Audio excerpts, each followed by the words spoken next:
Is my sister safe? Well, we found a glitch.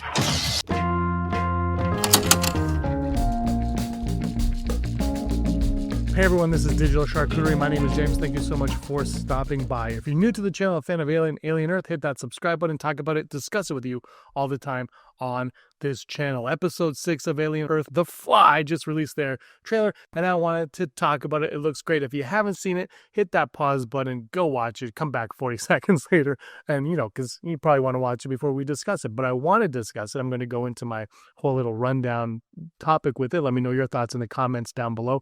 One thing, though, I got to point out is Kirsh, not heavily involved in this trailer, but I think he's heavily involved in this episode. I think he's letting the cat out of the bag, what Wendy does with the Xenomorph, how she tames the Xenomorph, and all that. And I think Boy Cavalier is going to be very intrigued in what's going on there. And Kirsh, his allegiance, where does he lie? We're going to find out probably towards the end of episode 6 or maybe even into episode 7. 3 episodes to go of Alien Earth, and it's getting more and more exciting as we go. So let's start breaking down the trailer for Alien Earth, episode 6, The Fly. What if I don't want to go?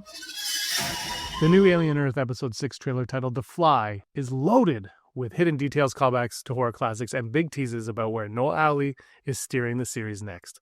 The title, of course, is a nod to David Cronenberg's masterpiece The Fly and its original, where Jeff Goldblum accidentally merges with the fly and slowly becomes the monster.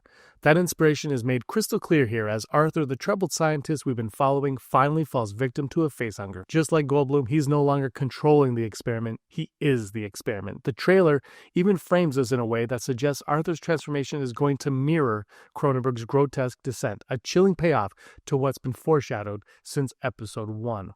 What makes this moment so impactful is how it intersects with the larger themes of the show. The hybrids, children trapped in robotic bodies, have been manipulated, tested on, and pushed beyond their breaking points.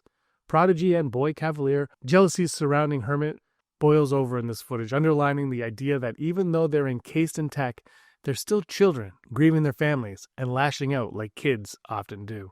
Hawley has confirmed in interviews that one of the show's central mysteries is whether these hybrids are truly the children's souls inside mechanical shells or just AIs programmed to believe that they are. That question lingers over every choice they make, blurring the line between human grief and manufactured identity. The trailer also continues to spotlight Wendy's deepening bond with the Xenomorph she secretly nurtures. What started as a chestburster cooing in its cage has now sprouted small limbs, a grotesque parody of the childhood growth. By the end of the episode, it looks like this creature could reach full size, fulfilling alien tradition of chestbursters rapidly evolving into killing machines. But here, Wendy isn't terrified. She's protective, communicating through clicks like some kind of embryonic queen. Noah Hawley teased on the official podcast that one of the questions driving the series was, how do you make a queen? And this trailer all but confirms that Wendy may be the first non-Xeno to fill that role, an intuitive leader of monsters, much like how she subconsciously controlled Prodigy tech earlier in the season. Meanwhile, the other alien specimens continue to weave into the story. We get a glimpse of the winged creature finally constructing its own hive. The title of The Fly is not just a Cronenberg metaphor, but could be the literal emergence of a winged alien strain. Then there's Mr. Eye Monster, which has terrified both hybrids and xenomorphs alike. Even the Xenos struggled in a fight against it, suggesting that this could be the most dangerous thing on the island. Boy Cavalier's fascination with it could end up being his downfall, especially since his hubris and disregard for life have made him the character we want to see get his butt handed to him. And did you see the sheep look at him? The way the sheep looked at him. Speaking of Boy Cavalier, the trailer reminds us how ruthless he truly is. This is the man who ordered Petrovich to crash the Maginot, sacrificing thousands of lives just to get control of the specimens. In episode 5, which Hawley himself directed as a mini-alien movie, dripping with Nostromo vibes, we saw how corporate greed always trumps human life in the universe. Now, Cavalier is shown flying into the city, likely tied to the arbitration with Yutani teased at the end of episode 5. Hawley has said that the alien TV format gives him a chance to explore the corporate side of this universe more deeply than the films ever have, grounding the story in Earth politics rather than distant planets, and this trailer hints that we're about to see the shadowy boardrooms collide with the chaos of the Xenomorphs. Elsewhere in the footage, we see Nib still convinced she's pregnant, but the subtext is darker than any childlike fantasy. Hawley has woven trauma responses into the show as much as body horror, and Nib's belief could either be a coping mechanism or PTSD or something more sinister, like an alien organism gestating inside of her. The Maginot already revealed parasitic ticks that plant offspring inside victims, so it's not a stretch to think other species may be doing the same to her.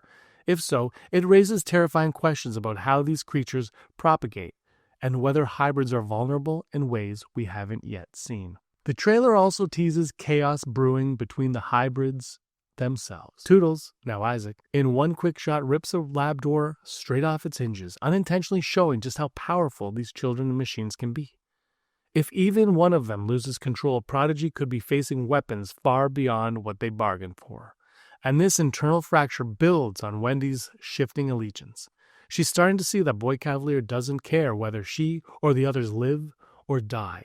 Combined with her growing control over the Xenomorphs, we may be heading toward a full-on rebellion where the hybrids and aliens turn against Prodigy itself. Everywhere you look, the show is threading future lore into present horror. By now, the residents of Neverland Island know far too much about the xenobiology. How to communicate with them, how they grow, how they build hives. That could create a bit of a timeline problem because in the original Alien, humanity is still largely in the dark. The only solutions are brutal ones. Either these children and scientists vanish into obscurity or they're wiped out entirely, perhaps in the most devastating nuked from orbit scenario yet. That looming inevitability gives every moment of discovery a tragic edge. What makes all this even more remarkable is Hawley's stated goal, to recapture the feeling of watching Ridley Scott's original Alien for the first time. When every new discovery was terrifying because it was unknown, that's why this show doesn't retread familiar Xenomorph beats. It gives us eye monsters, ticks, winged hives, and hybrids who may or may not be human. It makes us feel like we're watching Alien all over again for the very first time. Coupled with some of the most grotesque body horror ever broadcast on mainstream television, from parasitic infestation to Cronenbergian transformations, Alien Earth is living up to the promise as the boldest expansion to the franchise since James Cameron's Aliens. This trailer for episode 6 sets the stage for everything coming to a head. Arthur's transformation, Wendy's rise as queen, Boy Cavalier's tightening noose, and the terrifying realization that the most dangerous monster on the island may not be the Xenomorphs at all, but the monstrous eye.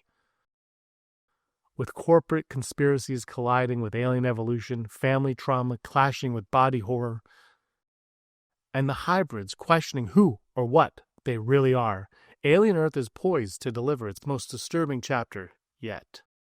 We've come too far to fail now.